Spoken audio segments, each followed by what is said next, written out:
Hello everyone, welcome to my channel. So guys, आज हम MSc second semester physical chemistry के topic start करेंगे।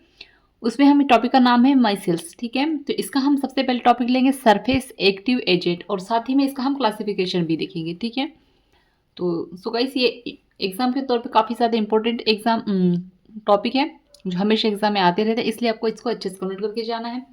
और चैनल पर नए हैं तो प्लीज़ चैनल को सब्सक्राइब कर दीजिएगा, बेल आइकन प्रेस कर दीजिएगा। और एमएससी केमिस्ट्री और सेमेस्टर के नोट्स परचेज करने के लिए आप मुझे व्हाट्सएप पे मैसेज कर सकते हैं, डिस्क्रिप्शन पे व्हाट्सएप पर शेयर कर दिया है।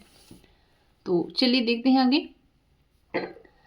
सरफेस एक्टिव एजेंट्स क्या होते हैं। ठीक है, तो क्या कह रहा है कि वे पदार्थ जो किसी भी पृष्ठ पर आसानी से अधिशोषित हो जाते हैं। ठीक है, ऐसे पदार्थ जो किसी भी पृष्ठ पर क्या हो जाते हैं, आसानी से अधिशोषित हो जाते हैं तथा वह मोनोलेयर का निर्माण करते हैं। ठीक है, क्या कह रहा है इसमें कि ऐसे पदार्थ जो किसी भी पृष्ठ पर आसानी से अधिशोषित हो जाते हैं और क्या करते हैं, मोनोलेयर का निर्माण करते हैं। ठीक है, कैसे पदार्थ जो अधिशोषित हो जाते हैं आसानी से और मोनोलेयर का निर्माण करते हैं। ठीक है, सरफेस एक्टिव एजेंट कहलाते हैं। ठीक है, अब इसमें इसके दो भाग होते हैं। ठीक है, तो पहला है द्रव स्नेही भाग, ठीक है, जिसमें सरफेस से चिपका रहता है। ठीक है, और दूसरा है द्रव विरोधी भाग जो वायु की तरह रहता है। मतलब इसमें क्या करता होगा, ये द्रव का विरोध करता होगा, और ये का स्नेह होता, मतलब किससे कह रहे, सरफेस से चिपका हुआ रहता है। ठीक है, मतलब कि ये थोड़ा लिक्विड फॉर्म में होता है और ये वायु की तरह रहता है। ठीक है, द्रव विरोधी भाग आ रहा है समझ में, मतलब नाम से ही हमको समझ में आ रहा है कि ये क्या कहना चाह रहा है। अब इसका क्लासिफिकेशन की बात करते हैं तो कह रहा है कि इसका सरफेस एजेंट तीन प्रकार के होते हैं। ठीक है, सरफेस एजेंट कैसे होते हैं, तीन प्रकार के होते हैं। सबसे पहले एनियोनिक एजेंट। ठीक है, फर्स्ट का नाम क्या है, एनियोनिक एजेंट। तो इसमें इनमें ऋणात्मक भाग मुख्य भाग होता है। ठीक है, क्या कह रहा है इसमें, जो इनका जो ऋणात्मक भाग होगा वो क्या होगा, मुख्य भाग होगा, तथा इनका ऋणात्मक भाग ही सतह पर अधिशोषित होता है। ठीक है, इसका जो ऋणात्मक भाग है ना, मेन भाग जो है उसका ऋणात्मक भाग है। ठीक है, और ऋणात्मक भाग ही क्या होता है, सतह पर अधिशोषित का काम करता है। ठीक है, इनके कार्बन परमाणु की संख्या 10 या 10 से अधिक होती है। ठीक है, इसमें क्या होता है, जो कार्बन परमाणु की जो संख्या होगी, कार्बन एटम की जो संख्या होगी वो कितनी होगी, 10 होगी या 10 से अधिक होगी। ठीक है, यह वसीय अम्ल यानी फैटी एसिड होते हैं। क्या होते हैं ये, फैटी एसिड होते हैं। जब इनका आयनन होता है तो यह एक बड़ा ऋणायन बनता है। ठीक है, क्या होते हैं, ये वसीय अम्लीय होते हैं और इनका आयनन होता है। तो जब इनका आयनन होगा तो क्या होता है, एक बड़ा ऋणायन बनता है। ठीक है, जो पृष्ठ पर अधिशोषित करता है। ठीक है, आ रही है समझ में। इसका एग्जाम्पल दिया है जैसे कि C17H35 CNN सॉरी COONA। ठीक है, इसमें प्रतिक्रिया हो रही है कैसे, तो C17H35 और CO इसमें, और ये यहाँ पर इधर अलग हो जाएगा क्या, Na+। ठीक है, ये माइनस में आ जाएगा, ये प्लस में आ जाएगा। तो एनियोनिक पार्ट ये किसको कह रहा है, इसको कह रहा है। ठीक है, तो ये इसका जो ऋणायन भाग जो होता है ये क्या होता है, इसका मुख्य भाग होता है। ठीक है, आ रहा है समझ में। जैसे कि यहाँ पे कहा है कि इसमें ऋणात्मक भाग मुख्य भाग होता है, तो यही इसका मुख्य भाग होगा। आ रहा है समझ में। चलिए आगे देखते हैं। अब सेकेंड नंबर में है कि कैशियोनिक सरफेस एजेंट। ठीक है, सबसे पहले हमने क्या पढ़ा, एनियोनिक, और अब है कैशियोनिक। ठीक है, तो यह लंबी हाइड्रोकार्बन श्रृंखला वाले चतुष्क अमोनियम लवण होते हैं। वो कैसे होते हैं, फैटी एसिड होते हैं। ठीक है, वसीय अम्ल होते हैं। और ये कैसे होते हैं, अमोनियम लवण होते हैं ये। ठीक है, और ये क्या कह रहे हैं, यह एक लंबी हाइड्रोकार्बन श्रृंखला वाली, इनमें में क्या होती है, हाइड्रोकार्बन्स होते हैं।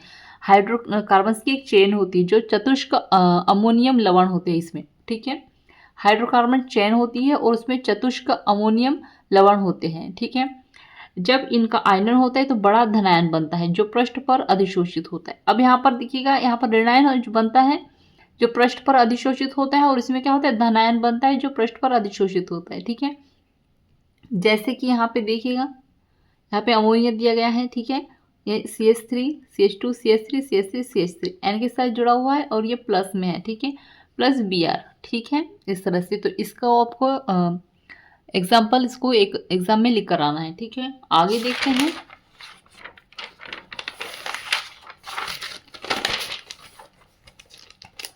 आगे दिया गया है नॉन आयोनिक सरफेस एजेंट, यानी न्यूट्रल होते हैं ये। आ रहा है समझ में, मतलब कि उदासीन होते हैं। तो यह उदासीन यौगिक होते हैं।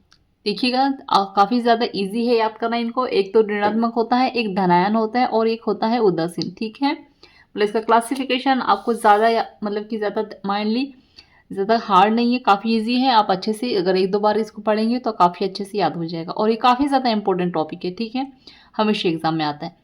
तो यह उदासीन यौगिक होते हैं जो एथिलीन इलाकॉल के बहुलक होते हैं। ठीक है, क्या होते हैं? एथिलीन इलाकॉल के बहुलक होते हैं। इनका आयनन नहीं होता है। ठीक है, क्योंकि ये न्यूट्रल होते हैं इसलिए इनका आयनन नहीं होता है। और ठीक है, और आधुनिक रसायन विज्ञान में इनका अत्यधिक महत्वपूर्ण स्थान है।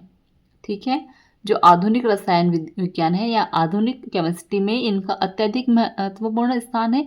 यह उदासीन अवस्था में ही पृष्ठ पर अधिशोषित हो जाते हैं।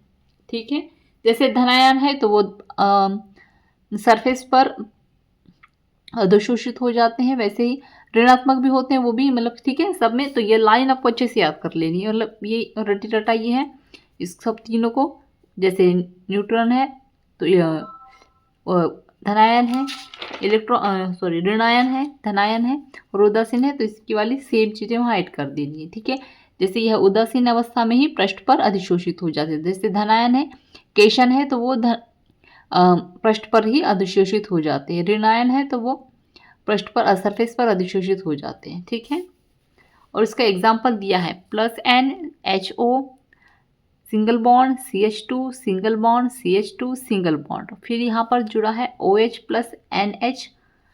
तो ये यहाँ पे क्या होगा? मुख्य भाग होगा इसका। ठीक है, और फिर है यहाँ पे O single bond CH2 single bond CH2 single bond, और ये यहाँ पे। ठीक है, ठीक है, और यहाँ पर प्रतिस्थापित क्रिया हो रही है। ठीक है, और फिर यहाँ पे इसका जो HO CH2 CH2O CH2 CH2 CH2 यहाँ पे N।